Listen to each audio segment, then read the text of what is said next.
अस्सलामुअलैकुम बाबा जी। वालेकुम सलाम रहमतुल्लाह। बाबा जी मेरा सवाल जरा रूहानी मामलात के बारे जी थोड़ी बिस्मिल्लाह। देर पहले तुसी एक मरीज चो जिन कढ़िया कि जी बड़ा जोरदार जी ते इंसान नू अल्लाह ताला ने पैदा फरमाया ते ओदा एक कुदरती औरा भी तो है ना अल्लाह ने जेड़ा पैदा कीता ਉਹ ਜਿੰਨਾਤ ਕਿਵੇਂ ਤੋੜ ਲੈਂਦੇ ਨੇ ਤੇ ਔਰ ਆਮ ਇਨਸਾਨ ਉਹਨੂੰ ਕਿਵੇਂ ਕਾਇਮ ਰੱਖ ਸਕਦਾ ਇਹ ਔਰਾ ਜਿਹੜਾ ਤੁਸੀਂ ਕਿਹਾ ਹੈ ਸਾਰਿਆਂ ਨੂੰ ਸਮਝ ਨਹੀਂ ਲੱਗਣੀ।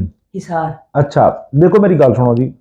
ਅੱਲਾ ਨੇ ਨਾ ਜਦੋਂ ਉਹਨੂੰ ਆਪਣੇ ਦਰਬਾਰ ਚੋਂ ਮੁਰਤਦ ਕੀਤਾ ਤੇ ਉਹਨੂੰ ਕੱਢਿਆ ਨਾ ਤੇ ਉਹਨੇ ਫਿਰ ਇੱਕ ਇਜ਼ਨ ਅੱਲਾ ਕੋਲੋਂ ਮੰਗਿਆ ਕਿ ਮੈਨੂੰ ਅੱਲਾ ਇੰਨੀ ਇਜਾਜ਼ਤ ਦੇ ਦੇ, ਮੈਨੂੰ ਇੰਨੀ ਤਾਕਤ ਦੇ ਦੇ ਕਿ ਮੈਂ ਆਪਣੀਆਂ ਮਨਮਾਨੀਆਂ ਕਰ ਸਕਾਂ ਤੇ ਮੈਂ ਤੇਰੇ ਬੰਦਿਆਂ ਨੂੰ ਗੁੰਮਰਾਹ ਕਰ ਸਕਾਂ।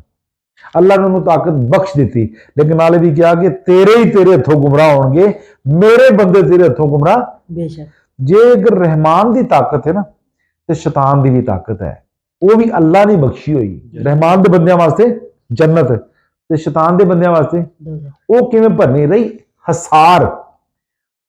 ਜਿਹੜਾ ਇਨਸਾਨ ਹੈ ਨਾ ਇਹਨੂੰ ਆਪਣੀ ਤਾਕਤ ਦਾ ਨਹੀਂ ਪਤਾ, ਇਹਨੂੰ ਆਪਣੇ ਰੁਤਬੇ ਦਾ, ਇਹਨੂੰ ਆਪਣੇ ਮਰਤਬੇ ਦਾ ਨਹੀਂ ਪਤਾ ਕਿ ਇਹ ਹੈ ਕੀ। बेसिकली ये अशरफुल मखलूकात एवं ही है, मस्जिद मलाइक, अल्लाह का खलीफा, आदम अलैहिस्सलाम दी औलाद, आम जिहा नहीं गा। पर जो अपने मुकाम नूं भुल जाता है ना तो फिर जनाब इहदियां हसारां ते रहिंदियां कोनी। फिर जनाब जन्नात नूं शयातीन नूं इहदे ते हमला करन दा मोतबर मौका मिल जाता है। जादू जिहड़ा है ना, जादू या जिन्नात हर किसी ते मुसल्लत नहीं हुंदे। मसलत ਉਹਦੇ ਤੋਂ ਹੁੰਦੇ ਨੇ ਜਿੰਦੀ ਰੂਹ ਦੀ ਫ੍ਰੀਕੁਐਂਸੀ ਘੱਟ, ਕਲਬ ਜਾਰੀ ਹੋਵੇ, ਉਹ ਜਿੱਥੋਂ ਲੰਘ ਜਾਵੇ ਜਿੰਨਾਤ ਤਾਂ ਵੈਸੇ ਭੱਜ ਨਾ ਜਾਂਦੇ, ਜਾਦੂ ਜਦੂ ਤਾਂ ਵੈਸੇ ਭੱਜ ਜਾਂਦਾ। ਮੀਆਂ ਮੁਹੰਮਦ ਬਖਸ਼ ਸਾਹਿਬ ਫਰਮਾਉਂਦੇ ਨਾ, ਹਰ ਮੁਸ਼ਕਲ ਦੀ ਕੁੰਜੀ ਯਾਰੋ ਹੱਥ ਮਰਦਾਂ ਦੇ ਆਈ, ਮਰਦ ਨਜ਼ਰ ਕਰੇ ਜਿਸ ਵੇਲੇ ਮੁਸ਼ਕਲ ਰਹਿ ਨਾ ਕਾਈ। ਅਸਲ ਮਰਦ ਕੋ ਨਹੀਂ ਰਹਿ ਗਿਆ, ਸਿਆਪਾ ਇਹ ਪੈ ਗਿਆ। ਮਰਦ ਕੌਣ ਹੈ? ਅੱਲਾ ਦਾ ਕਾਮਲ ਵਲੀ। ਇੱਥੇ ਆਮਲ ਨੇ, ਕਾਮਲ ਨਹੀਂ ਗਏ। ਤੇ ਆਮਲਾਂ ਦੀਆਂ ਹਸਾਰਾਂ ਦੀ ਕਿਹੜੀ ਗੱਲ ਕਰਦੇ? ਹਸਾਰ ਤੇ ਉਹਦੀ ਏ ਜਿਹੜਾ ਅੱਲਾ ਦਾ ਬਰਗਜ਼ੀਦਾ ਬੰਦਾ ਹੈ। ਦੂਜੀ ਗੱਲ ਇਹ ਪੜਨ ਪੜਾਉਣ ਨਾਲ ਹਸਾਰ ਨਹੀਂ ਆਦੀ। ਮੈਨੂੰ ਗੱਲ ਸਮਝਾਓ, ਰੱਬ ਕਿੱਥੇ ਹੈ? ਹਰ ਜਗ੍ਹਾ ਮੌਜੂਦ। ਉਹ ਵੀ ਇਹ ਵੀ ਕਹਿੰਦਾ ਨਾ, ਨਹਨੁ ਅਕਰਬਨਾ ਮਿਨ ਹਬਲਿਲ ਵਰੀਦ, ਮੈਂ ਤੇਰੀ ਸ਼ਾਰਕ ਤੋਂ ਨੇੜੇ। ਇੱਥੇ ਹੈ ਨਾ, ਇੱਥੇ ਰੱਬ ਜੀ ਮੌਜੂਦ ਹੈ ਤੇ ਫਿਰ ਹਸਾਰ ਦੀ ਲੋੜ ਕੀ ਹੈ? ਕਿਉਂ ਜੀ? ਅਗਰ ਰੱਬ ਤੁਹਾਡੇ ਨਾਲ ਹੈ ਤੇ ਫਿਰ ਹਸਾਰ ਦੀ ਲੋੜ ਹੈ?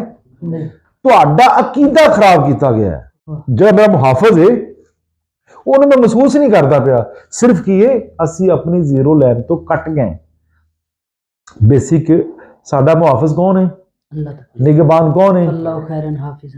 ਤੇ ਇਹ ਜਨਾਬ ਕੰਮ ਨਹੀਂ ਨਾ ਹੈਗਾ। ਇੰਨਾ ਪੜ੍ਹ ਲਿਆ ਜਾਵੇ ਤੇ ਹਸਾਰ ਹੋ ਜਾਂਦੀ ਹੈ। ਜਿਹੜੀਆਂ ਸਾਨੂੰ ਮੁਖਤਲਿਫ ਪੀਰ ਸਾਹਿਬ ਤੇ ਆਮਲ ਸਾਹਿਬ ਤੇ ਦੱਸਦੇ ਪਏ ਨੇ ਨਾ, ਬਾਬੇ ਦੀ ਜਿਹੜੀਆਂ ਹਸਾਰਾਂ ਦੱਸਦੇ ਪਏ ਨੇ, ਉਹ ਸਵਾਏ ਕਮਾਈ ਤੇ ਦੁਕਾਨਦਾਰੀ ਤੋਂ ਇਲਾਵਾ ਕੁਝ ਵੀ ਨਹੀਂ ਹੈਗਾ। ਹਸਾਰ ਕਿੰਦੀ? ਪਨਾਹ ਕਿੰਦੀ? ਅੱਲਾਹ ਦੀ। ਬਸ।